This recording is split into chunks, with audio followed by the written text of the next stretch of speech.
Crim Yes. joining us from Texas Roadshow Cards is alt and what it means for sports cards. So I'm going to let you guys, why don't you jump in and kind of give us an overview of alt, and let's talk about what you guys are doing on alt and what it means for, like, what impact it's having on the sports card, investor part of the hobby right now, because I've joined alt, I have an account on alt, but it is not a marketplace that I have participated in just yet. So I really want to learn, and I want our audience to learn from you guys about alt and kind of its place. So Chase, why don't you take it away here? I'll start with this. I am in no way affiliated with alt or any other marketplace, anything. I just love things Alt that doesn't pay your bills? is doing. Alt does not pay my bills, no. That would be Jimmy at Kentucky Road. Does Jason Terry pay your bills? Jason Terry will also not pay my bills. No matter how many 8x10 autos I had signed, it will probably not pay the bills. What was that? I was going to ask you if he showed you his championship tattoo. No, dude, I forgot about that until afterwards. And I was like, dude, I should have had him like take a picture of him like flexing. With it. Dang. But no, he was also a really nice guy. But alt, so I think the coolest thing about alt is you can take a slab right here, take a picture. You can take a picture of a slab, and then it immediately goes to recent sales of that slab, which I don't know how that works. To me, that's just crazy. And I know there's like other people that are doing that now.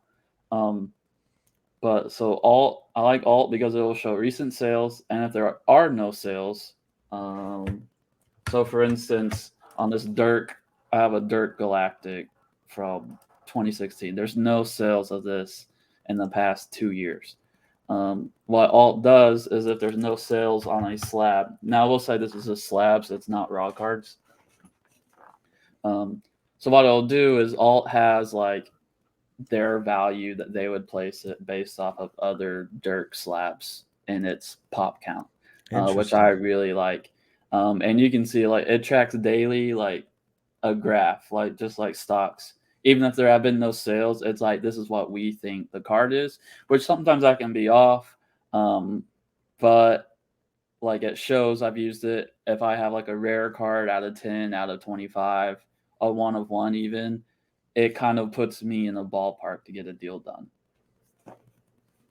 That's good. Yeah. So I started, you raised it to me, I guess about a week and a half ago, and you were like, hey, are you using alt? And I said, no, I've seen the advertisements for it on my social media feed and stuff like that. But there's so many apps like this that are coming out in the past 2 years. Like if you went to the National last year in Chicago, which Crim, did you go? I did not go, no. So neither did Paul. But basically, like when I was walking around, there's like sections, and there was like the local card shop section, and then there's the breaker section, and then there's like the autograph section, and like there's this other section that's just like startups almost. I don't know how to explain it, but there's like this other section that's just like this randomness. And when you walk through there, it was just like tons of people trying to get their thing off the ground.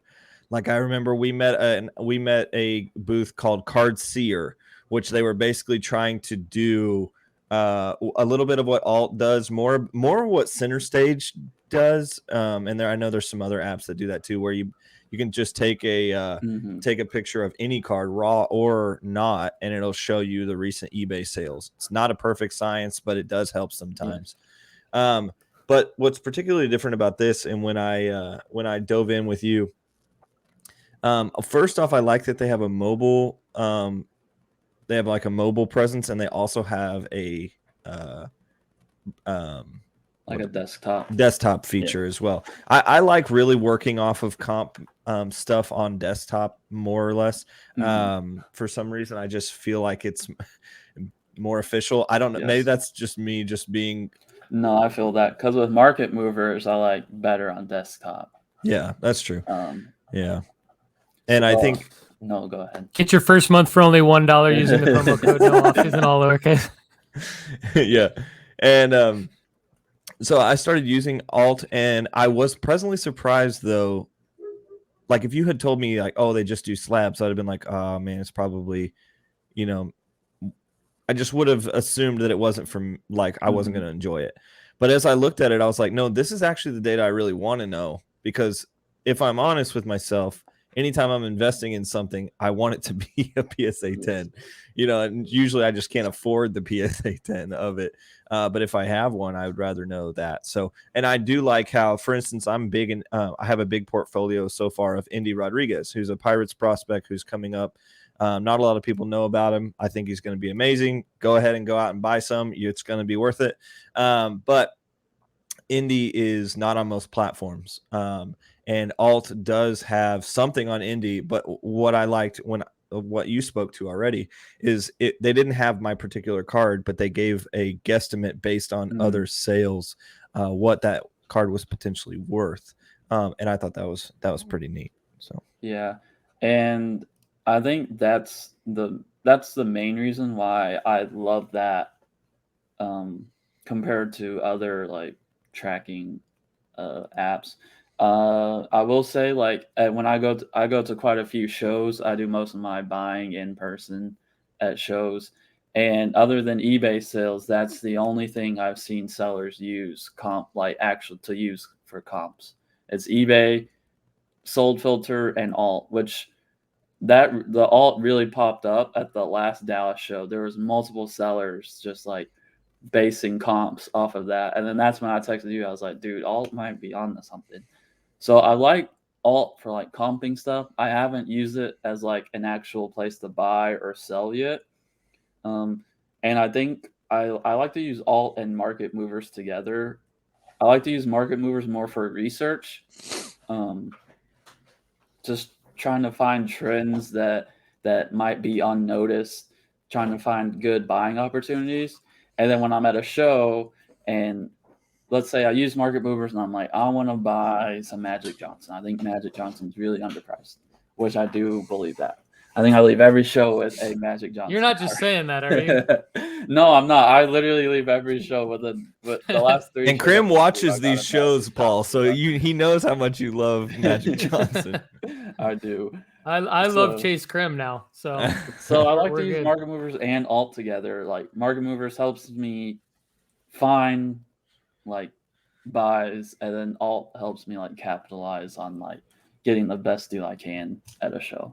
So very cool. Very cool. So, all right, let me ask you this. On alt, I've seen that something unique that hit me right away is that other than their nice user interface with like their liquid assets page that kind of that are listings of cards available to purchase, other than the fact that it's very clean and user friendly, the thing that strikes me is they have a for sale price, but then an alt value listed for every card. So is the alt value, has anyone double checked the alt value? Like, does that mean that you can actually go sell this card on other marketplaces or on like, I mean, it's obviously not like where you can sell this card on alt for that price because you're literally buying it on alt for a different price. But what I assume that means is that alt has this value placed on this card based on other sales on different marketplaces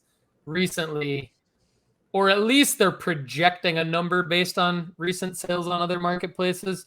Because like, for example, I'm looking at like the first 4 cards on alt right now. The alt value is all higher than the buy it now price for each card.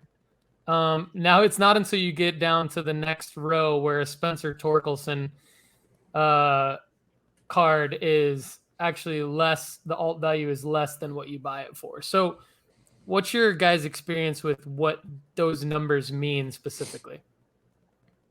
I think it's trying to show you that this card is undervalued on the platform. Yeah.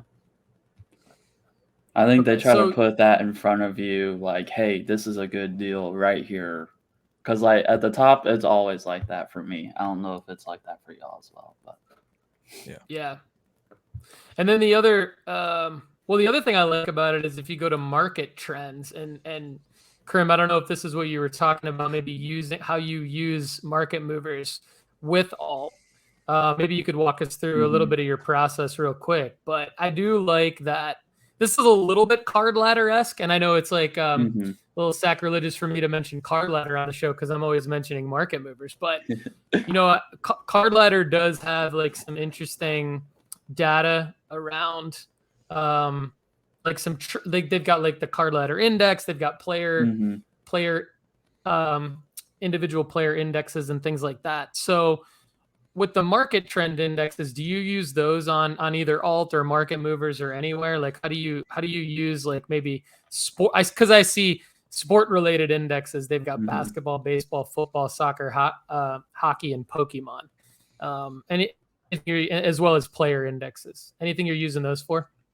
So what I was like, this is why I like market movers is you can select multiple cards on multiple players and put them up on one graph and see how they compare against each other. I don't think there's a way to do that on alt where you can have like multiple cards on one graph. I could be wrong on that. So please correct me. But that's why when I was talking about like my approach before show, I like using market movers for that reason. That's just letting you know, like that's how I do it. Say I compare like a Magic Johnson card to a Michael Jordan to a Larry Bird card, and it's like I think these guys are all the same. I can see like, oh, Magic Johnson's trending down for whatever reason compared to Bird and Jordan. I'm gonna buy Magic Johnson, or that can go for any one of the three. That's how I like to do it going into a show, and then again, I like using alt. Kind of on the fly if I can't find comps for anything. Cool. Yeah, that makes sense.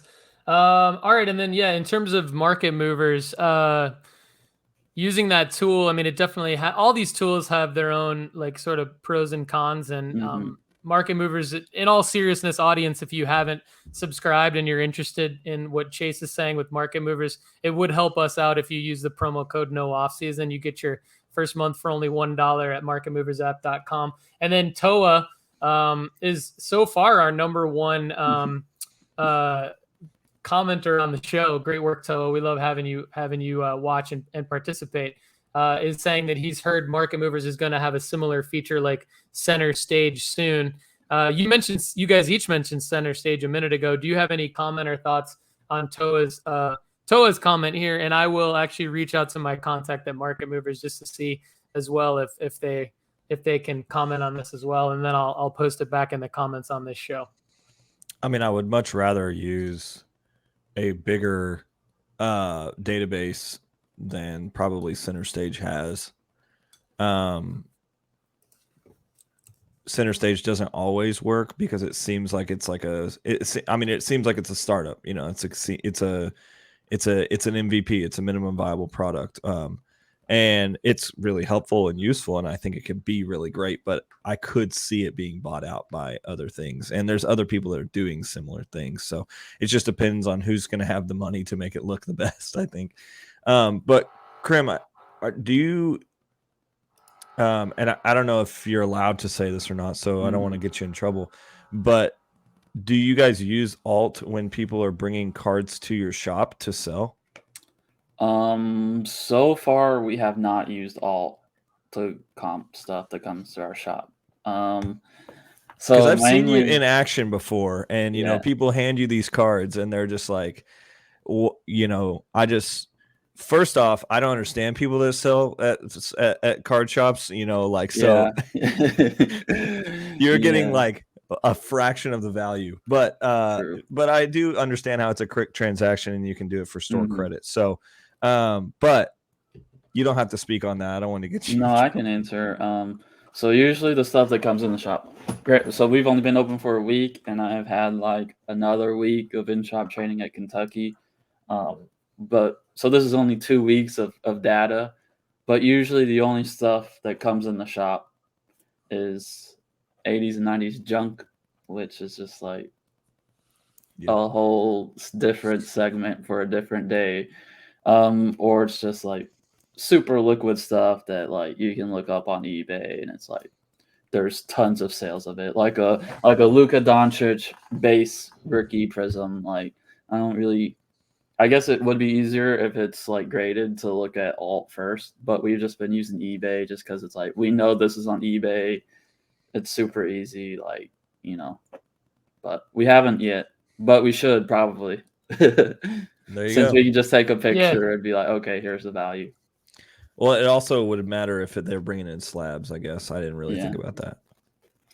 We get a lot of raw cards too, which is fine, but is it alt's like dream to stay in slabs, or are they going to move into alt? Or you know anything about that? I don't know. I can say we've been reached out to. Now, this is some insider information. Roadshow has been reached out to by a marketplace.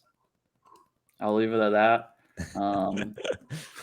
That kind of only deals in slabs, about being like a raw, like they want to get into raw cards, but they want to like have like local pickups for raw cards. They don't want to like keep all that at their headquarters or whatever.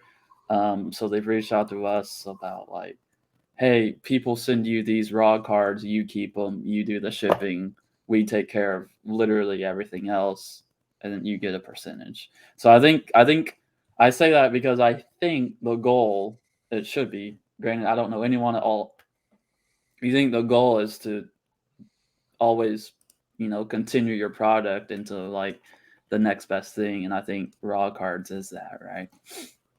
Yeah. But granted, they also probably don't want to deal with like counterfeits and fakes and possibly getting sued because a fake card gets sold on their site for like hundreds of thousands of dollars, but yeah. So I think it's pretty fascinating that data's coming in, sales are happening on all these different platforms, and data's coming in from all these different platforms. And there's been some chatter on some other podcasts about like who's going to aggregate data from all the different platforms. And I know that Card Ladder has done a pretty good job of that to a certain extent. My only beef with Card Ladder is that they just don't have the cards that I'm looking for ever. Mm-hmm. Like I'm looking for like just even contenders rookie autos. Yes. Then they don't have any of them. I literally texted Kendall last night.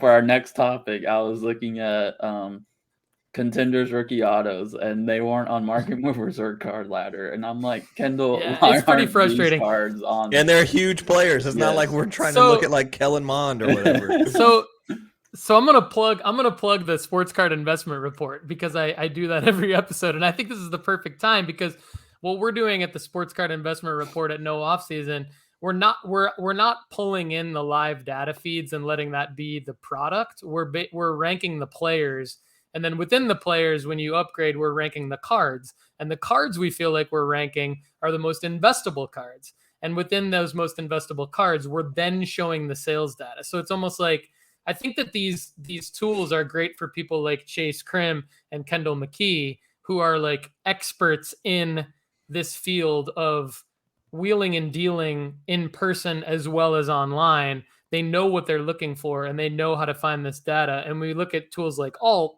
it's just another tool that helps geniuses like these two guys actually get to where they want to go. But in terms of like, I think anybody spending $500 to $1,500 a month on sports cards that has a different full-time job but still wants to profit from cards, the Sports Card Investment Report is kind of reverse engineered the alts and the card ladders and the market movers of the world, and we're basically saying like, go player, then go cards. Well, really go sport, player, cards, and then we're going to show you some data, and we're going to show you the play. And so that's my long-winded way of saying, like, we are taking in data right now from MySlabs, from from eBay, which is basically eBay's only, Market Movers is only taking it really in from eBay as far as I know, even though they do a great job of that. But we're also doing PWCC marketplace auction results.